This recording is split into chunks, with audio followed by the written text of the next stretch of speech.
Viral Pakistani Peshawari গোস্ত রান্না করব আজকে কোনো রকমের তেল মশলা ছাড়াই। দেখা যাক এটা কেমন হয়। আমি তো আজকে প্রথমবার ট্রাই করছি। কোরবানির গোস্ত দিয়ে রান্না করব, অল্প করেই নিয়েছি। দেখতে তো খুব একটা ভালো লাগে না, তবে সবাই বলে খেতে নাকি খুবই মজা। এখন দেখা যাক আসলে কেমন হয়। 2-3টা আলু আমি এখান থেকে নিয়ে নিলাম, গোটা গোটা আলু ইউজ করব। তেল মশলা ছাড়া গরুর মাংস এর আগে আমি কখনোই রান্না করিনি, এই প্রথমবার ট্রাই করতেছি। আমরা বাঙালি বলে কথা, এক গাদা মশলা আর তেল চুকচুকে খাবার না হলে আমাদের পছন্দ হয় না। পাকিস্তানে এই রেসিপিটা খুবই ভাইরাল, আর এইভাবে গরুর গোস্ত রান্না করতে কোন রকমের বাটা মশলা বা গুঁড়া মশলা লাগবে না। যা লাগবে সব গোটা গোটা, মানে আস্ত আস্ত। ফ্লেভারের জন্য আমি লেবু অ্যাড করতেছি। লেবুটাকে তো আর গোটা গোটা অ্যাড করতে পারবো না, তাই লেবুর ছোট ছোট করে স্লাইস করে নিলাম 2-3 টুকরা। গোটা গোটা আলু, টমেটো, পেঁয়াজ, রসুন, কাঁচামরিচ সবই রেডি। আর লাগবে লবণ আর গোলমরিচ, তাহলে এই রেসিপি কমপ্লিট। বিসমিল্লাহ বলে প্যানটা বসিয়ে দিলাম চুলাতে। বিদেশি অনেক রকমের আইটেম আমার ট্রাই করা হয়েছে, তবে গরুর মাংসটা সবসময় নিজের মতো করে রান্না করছি। যাই হোক, প্যানের মধ্যে প্রথমে আমি খানিকটা ঘি দিয়ে নিচ্ছি। অনেকে এখানে বাটার ইউজ করে, তবে আমি খানিকটা ঘি দিয়ে নিলাম। আর তারপরে এই ঘিয়ের মধ্যে সরাসরি দিয়ে দিচ্ছি গরুর গোস্তগুলা। শুধু ঘি আর গরুর মাংস।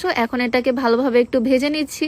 এইবার তো অল্প করে রান্না করতেছি, মজা হলে নেক্সট টাইম আরো বেশি করে রান্না করব। 2-3 মিনিটের মতো সুন্দর করে ভেজে নিয়েছি। এখন চুলার হিটটাকে একদম লোতে করে দিলাম। আর এখন একে একে গোটা গোটা আলু দিয়ে দিচ্ছি, টমেটো গুলো দিয়ে দিলাম। সবকিছুই গোটা গোটা যাবে, কোন রকমের বাটা মশলাও দিব না, গুঁড়া মশলাও দিব না, মানে হলুদ মরিচ সবকিছু বাদে। আমাদের দেশে তো এরকম রান্না আমরা কল্পনাও করতে পারি না, যেখানে মরিচের গুঁড়া, হলুদের গুঁড়া, আদা বাটা, জিরা বাটা, রসুন বাটা কিছুই যাবে না। জিনিসগুলো ছড়িয়ে দেওয়ার পর দেখতে কিন্তু বেশ ভালোই লাগতেছে, কি বলো? ঝালের জন্য কাঁচামরিচ তো এখানে অ্যাড করছি, আর গোটা গোটা কিছু গোলমরিচ উপর দিয়ে ছড়িয়ে দিচ্ছি। এই পর্যায়ে আমি কোন রকমের লবণ এখানে অ্যাড করিনি। এই রেসিপিটা বানানো খুবই সহজ, তাও আবার কোন রকমের মশলা ছাড়াই। খাবারটা কিন্তু ভীষণ হেলদি হবে, এখন টেস্টি হলেই হয়। তো মিডিয়াম টু লো হিটের মাঝখানে রেখে আমি ঢাকা দিয়ে রেখে দিলাম। এখন গরুর গোস্ত থেকে পানি বের হবে। কিছুক্ষণ ঢাকা দিয়ে রাখছিলাম, আর এখন ঢাকনাটা খুলে লবণ অ্যাড করে দিচ্ছি পরিমাণ মতো। আর কোনো মশলাই যাবে না, যা যা দেওয়ার ছিল সবই কমপ্লিট। হালকা করে একটু নাড়াচাড়া করে নিচ্ছি, ফ্লেভারটা কিন্তু বেশ সুন্দর আসতেছে। আর এদিকে আমার রান্না বান্না করতে করতে বৃষ্টি চলে আসলো। কয়েকদিন ধরে ওয়েদারটা এমন, সারা দিন বৃষ্টি, সারা রাত বৃষ্টি।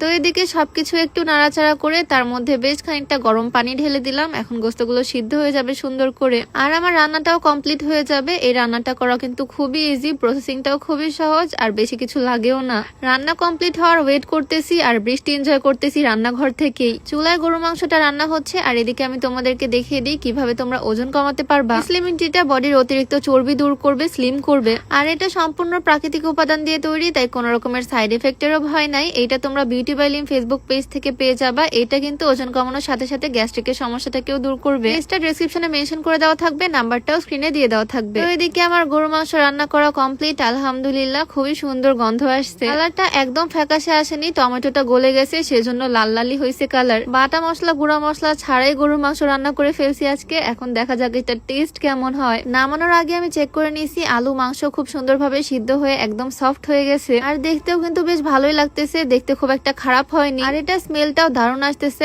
এখন শুধু খেয়ে দেখার পালা। আর আজকে আমি যে সুন্দর শাড়িটা পরে আছি, এটা ফাল্গুন ফেসবুক পেজ থেকে নেওয়া। এটার সাথে আছে ম্যাচিং একটা পাঞ্জাবি। মেইনলি এটা হচ্ছে একটা কাপল সেট। ম্যাচিং ম্যাচিং ড্রেস পরতে কিন্তু বেশ ভালোই লাগে, আর সেটা যদি হয় শাড়ি আর পাঞ্জাবি, তাহলে তো কথাই নাই। এইরকম আরো সুন্দর সুন্দর কাপল সেট তোমরা পেয়ে যাবা ফাল্গুন ফেসবুক পেজ থেকে। পেজটা আমি ডেসক্রিপশনে মেনশন করে দিব। তো এখন এই পাকিস্তানের ভাইরাল পেশোয়ারি গোস্তটা ট্রাই করার পালা। এটা রুটি, পরোটা, ভাত সবকিছুর সাথেই খাওয়া যায়। আমি ভাতের সাথেই নিচ্ছি। আমার হাজবেন্ড তো প্রথমে এটা রান্না করতে মানা করছিল, কারণ এটা নাকি দেখতে খুব একটা ভালো লাগে না। তবে রান্না করে দেওয়ার পর এখন তো একদম চেটে পুটে খাচ্ছে। আমিও ট্রাই করে দেখলাম, এটার গন্ধটাও খুবই সুন্দর, আর এটা কিন্তু খেতে আসলেই টেস্টি। আমি নিজেও ভাবছিলাম এটা হয়তো মজা হবে না, বাট রিয়েলি ট্রাস্ট মি, এটা মজা। তোমরা চাইলে বাসায় ট্রাই করতে পারো। অনেক টেস্টি আর হেলদিও বটে। রান্না করতেও খুব একটা সময় লাগলো না, খুবই সিম্পল প্রসেস। ট্রাই করবা মাস্ট। আশা করি তোমাদের কাছেও ভালো লাগবে। ভালো লাগারই কথা, কারণ আসলেই অনেক টেস্টি। যাই হোক, আজকের ভিডিওটা এখানেই শেষ করছি। সবাই ভালো থাকো, দেখা হয়ে যাবে নতুন কোনো ভিডিওতে। সবাইকে আল্লাহ হাফেজ, আসসালামু আলাইকুম।